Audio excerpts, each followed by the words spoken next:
Okay, can you see now these vocal tract profiles based on X-ray shots of vowels? This is from Gunnar Fant, the acoustic scientist who began our understanding of voice science based on the acoustical phenomena of the vocal tract acting as an acoustical resonating tube, and Gunnar Fant was Sundberg's teacher. So we see here that vowels are created within the vocal tract. They're not created within the larynx. The sound which is in the larynx is just a buzz, sort of like hmm. The positioning of the vocal tract creates different shapes and therefore augments different partials. And the end result is peaks, which we understand as vowels. But they are the result of vocal tract shapings. So if you look at the photographs, the International Phonetic Alphabet is used here. You see for the E vowel, there's very little jaw space. There's an enormous amount of space in the pharynx. You see the tongue is arched, and the occlusion of the tongue, the bottleneck is just forward of midpoint in the mouth, high at the hard palate. So there are 5 articulators that change the shape of the vocal tract in order to make vowels. And they are the jaw, the lips, the tongue, the soft palate, and the larynx itself. An organ is an articulator if it changes the shape of the vocal tract. So your teeth are not articulators. The parts here within the vocal tract I can just sort of highlight. This is the larynx with the epiglottis here. This is the pharynx. Here is the velum with the uvula hanging down. This is an outline of the tongue. This is just a sketchy outline of the teeth. And here are the lips, and the jaw isn't sketched in.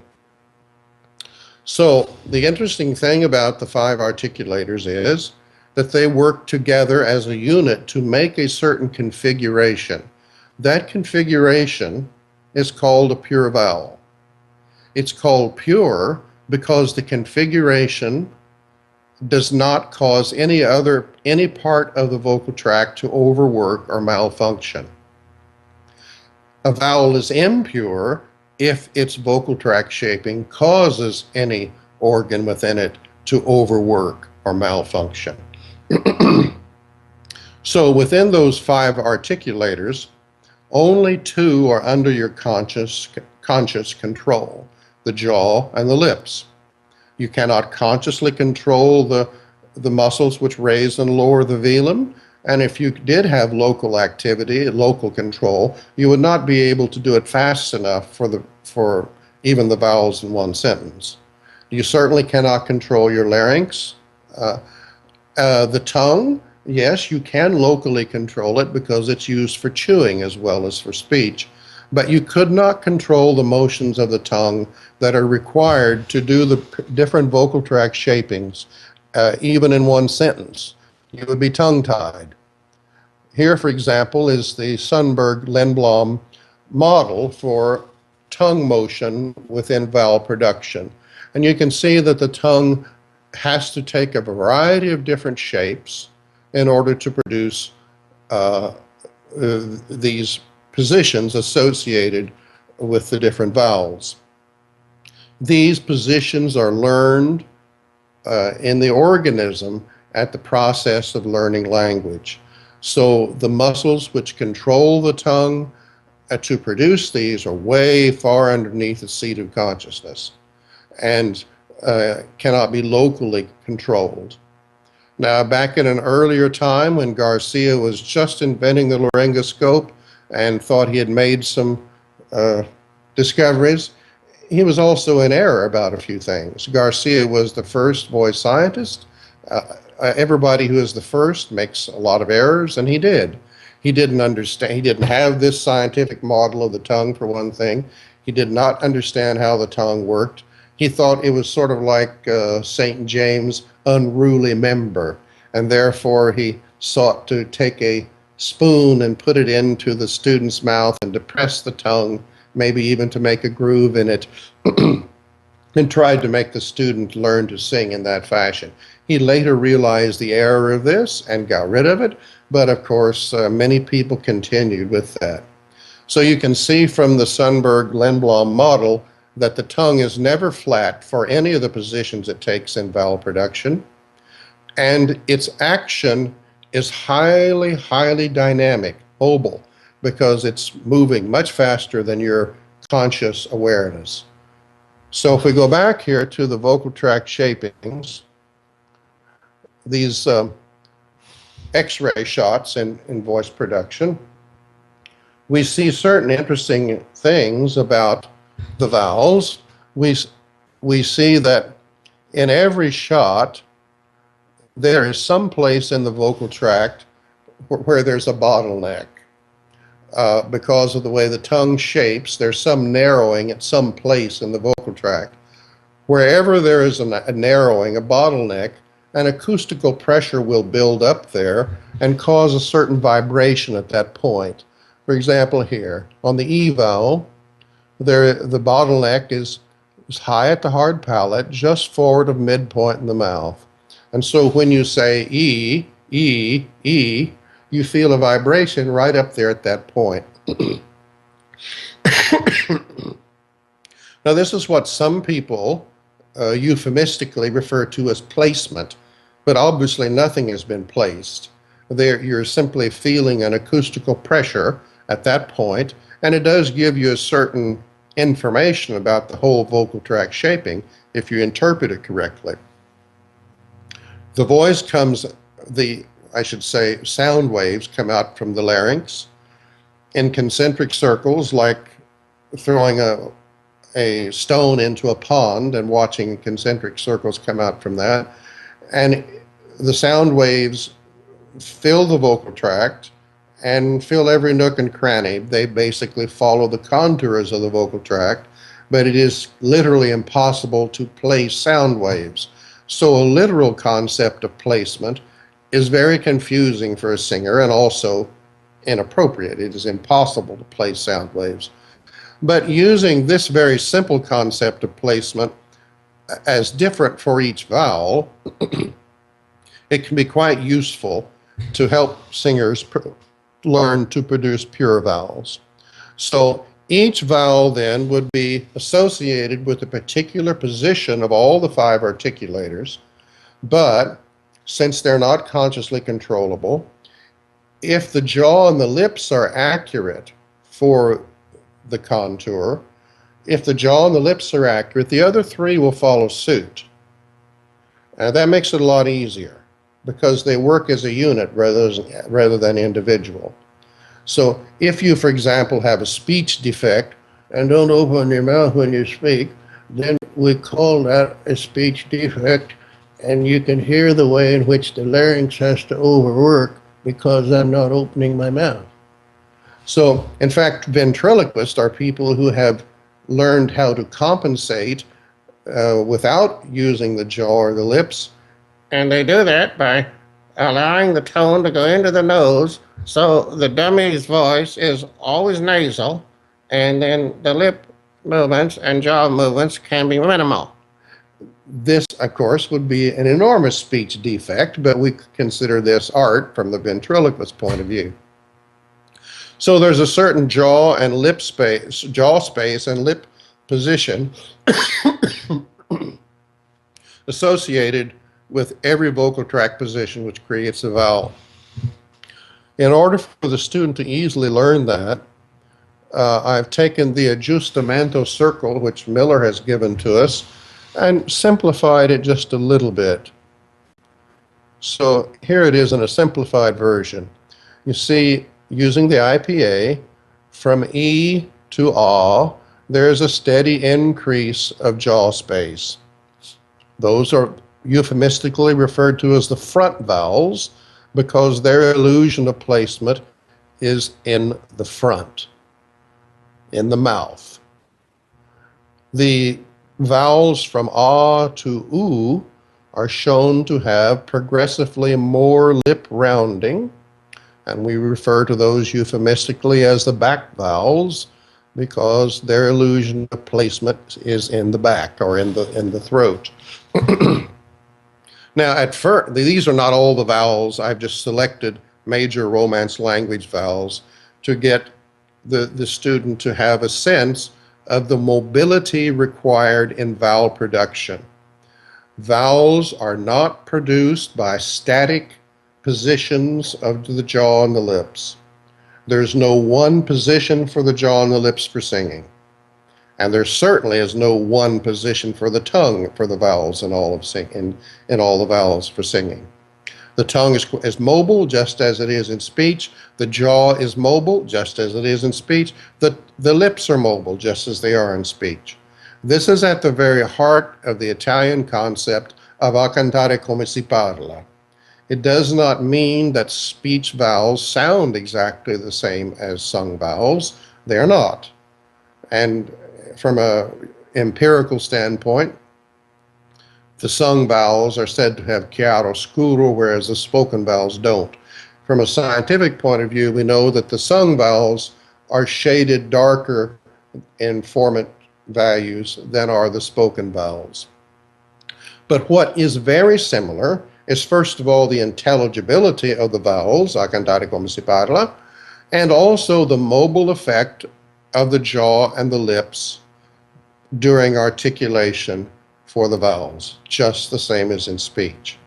So first we try to get the singer to learn the big breath, learn to maintain most of that in the lungs, and then after they've done the sibilant exercise a while, we try to get them to just go through the vowel circle with increasing jaw space from E to A and increasing lip roundedness from A to U.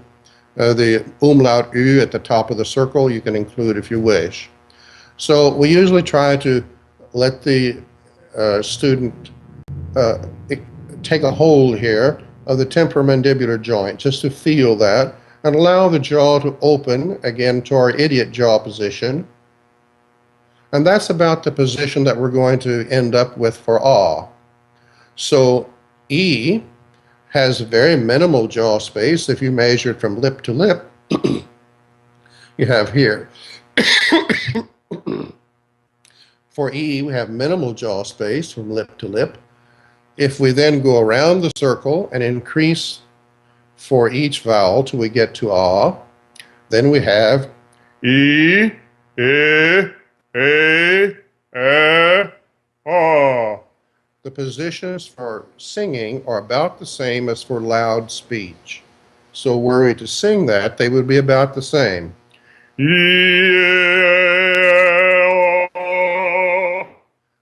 So the position for A is again basically that idiot jaw position where the jaw is fully relaxed but open and the joint is not too tensed. If the joint becomes too tensed, the mylohyoid muscles will be quite tense, and then you'll have an out of position effect on the larynx as well. And then from A to U, we see a steady increase of lip rounding. So we have A, O, O, U. Miller includes in there. We could include many different vowels, but these on the outside give the student the sense, the feeling of mobility in the jaw and the lips in the production. And then we try to get them to, on one breath, easily do all the positions of the circle while maintaining a requisite balance in the inhalation muscles that we call a status of appoggio.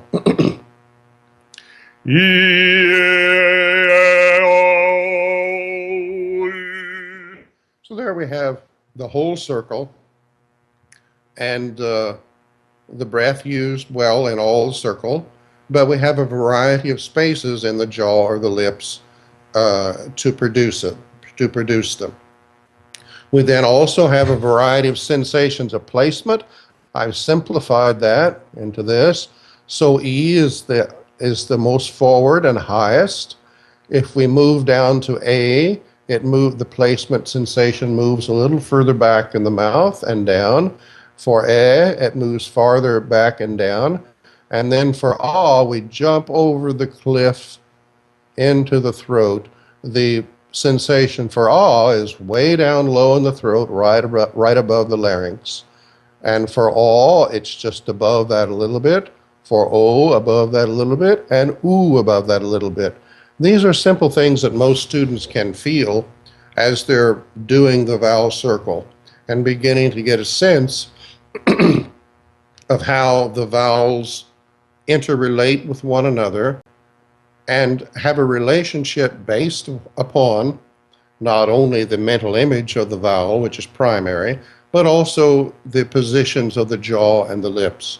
And after a while, the proper positions of the jaw and the lips become quite second nature, and we don't have to deal with them very much. These are the positions. These are the positions of the jaw and the lips when singing in chest voice for men, for women singing in chest and most of the middle register. They do change as we go up the scale. When men go into head voice, the positions will change because the adjustment of the vowel means that there has to be more jaw space added to the vowel when we move higher up the scale. For the man, that's basically the second passaggio. For the woman, that's usually somewhere around the top of the middle register. Vowels require adjustment and adding more jaw space according to how much jaw space they began with. So vowels with small jaw space, e and oo, require the earliest adjustment. Vowels with big jaw space, like e and ah, require much later adjustment. Now we can go into formant tracking and why this is, but I do that later with students because most students will start to turn off if you give them too much acoustical information too quick. Basically, after a while, we explain that the vocal tract contains within it 5 standing waves or 5 areas of resonance. And the first area of resonance, or the first formant, whenever I say formant, people usually turn off. That's that's a big word, scientific word, don't like that. So I try to explain it just means a first area of resonance. The first area of resonance in the vocal tract, the first standing wave, is very important to amplify the vowel we're singing, or else the vowel we're singing gets relatively weak, according to how far away it is from that first formant frequency. So adjustment is all about formant tracking. That is, raising the frequency of the first formant of the vowel to match the higher pitch we're singing. That is done by opening the jaw. The jaw is the articulator which controls the frequency of the first formant of the vowel. The smaller the jaw space, the lower the frequency of the first formant. The wider the jaw space, the higher the frequency of the first formant. So if you take a vowel like E, which has a very low first formant, on most men and women, it's somewhere around middle C. If you take the vowel E, everything you sing above middle C is going to have some tiny increase of jaw space to track that formant, to raise the frequency of that first formant until it's about 2 to 1 octave above middle C. So if we call C C4, an octave above it C5, the space that you use at C4 for an E, you're going to have to double at least for C5. If I did it in falsetto,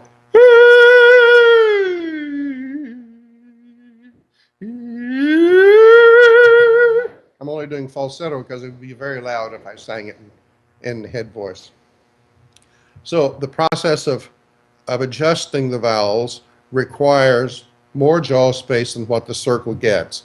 But the circle at least gives a basic of understanding to the student of a cantare come si parla, and of a mobility in the jaw and the lips as we produce vowels. And it begins to give a sense of the voice within the vocal tract. While it's impossible to place the voice, it is possible to experience the voice. And so we develop through basically through onset exercises and adjustamento exercises, the student's ability to experience the voice as it flows through them. This is relatively a passive experience because the voice is already out there by the time you hear it. And the actions which create voice have already been done by the time you hear it. So it feels to the singer like the sound is something which is flowing through them and which they're experiencing, but not directly controlling.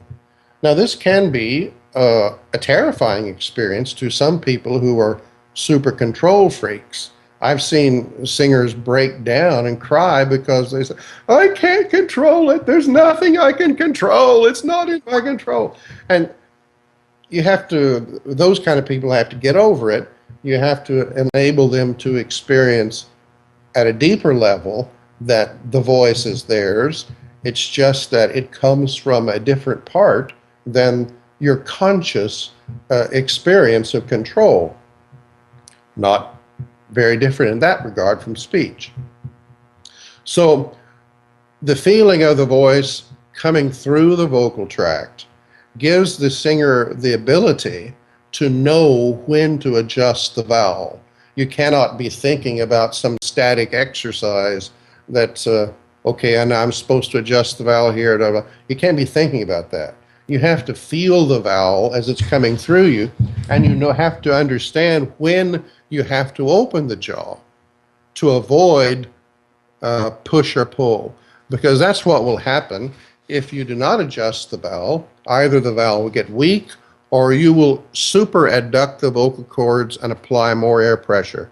That's what's called push and pull. In appoggio, the hallmark of singing ben appoggiata is to sing without push or pull. And the way in which we do that is to use the breath properly, la lotta vocale, to form pure vowels, the vowel circle, vocal tract shaping, and to adjust the vowel properly, aggiustamento, as we go up the scale.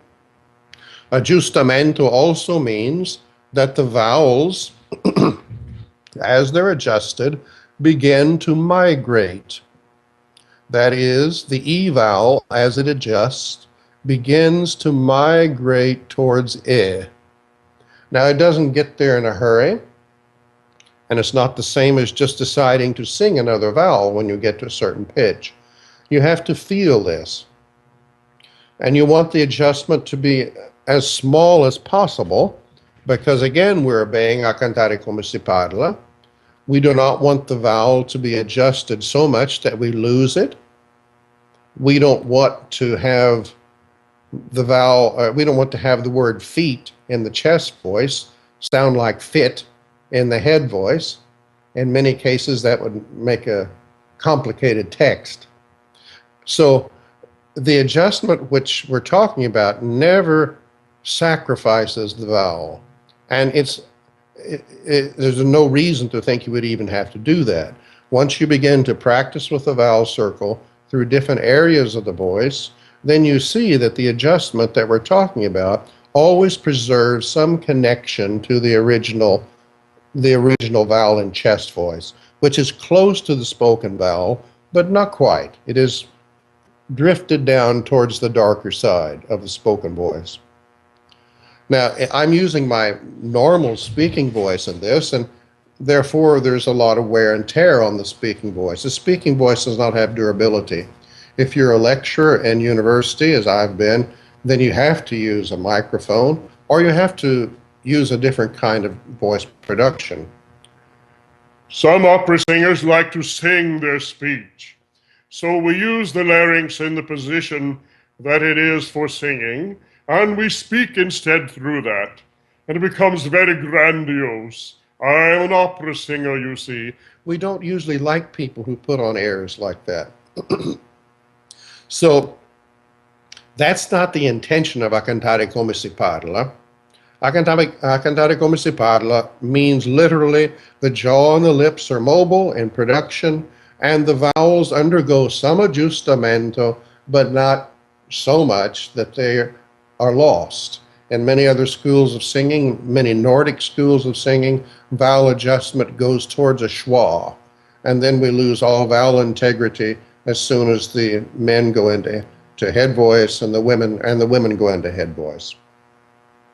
So this is the skinny on vowels. They're produced in the vocal tract, not in the larynx. And yet, the configuration of the larynx is extraordinarily important. I'm going to show you now, using a vocal model which Sundberg produced, if I can get it to open up.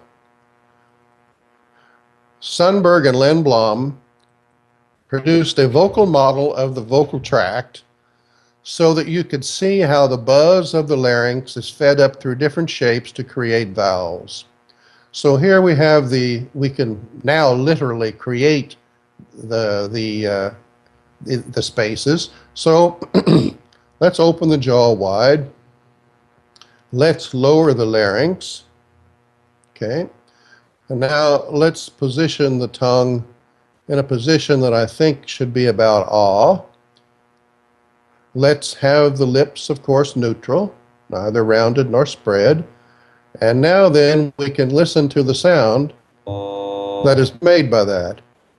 So you see how just a buzz being fed up through the vocal tract can be created into vowels according to the positions of the vocal tract. So now we will round the lips. We will narrow the jaw aperture for the oo vowel, and we will place the tongue back to where it is for the oo vowel. For the oo vowel, it constricts the uvular region, and so we will see if we can get that correct. And now we'll see how kind of a sound we get. Well, it's not quite pure. I haven't quite got the exact shaping. So you can see how it would be impossible to locally produce these shapings. It's much too time consuming. If it's difficult for me to do it here, think how much more difficult it would be for you to have to locally make all these tongue changes involved in even one sentence. It'd be quite impossible. So it looks like that requires a little more tongue backing in order to get that ooh, maybe up to here, and maybe a little bit more jaw openness, just a little bit. And now, let's see what we get. There we get an ooh. So I hope that shows you that the production of vowels is created in the vocal tract by the movement of the 5 articulators, and that it is impossible to place sound waves any place, but it is very possible to shape the vocal tract and to experience different areas of pressure within the vocal tract. What would be impossible to do is to sing all of the vowels with the same placement. If we go back to our earlier model, let me get that back for you. If we go back to our earlier model here of these, you can see that there is a different amount of pharyngeal space and buccal space for every vowel. So E is the vowel which has the most pharyngeal space and the least jaw space and the least buccal space, and ah has tremendous buccal space but very little space in the pharynx.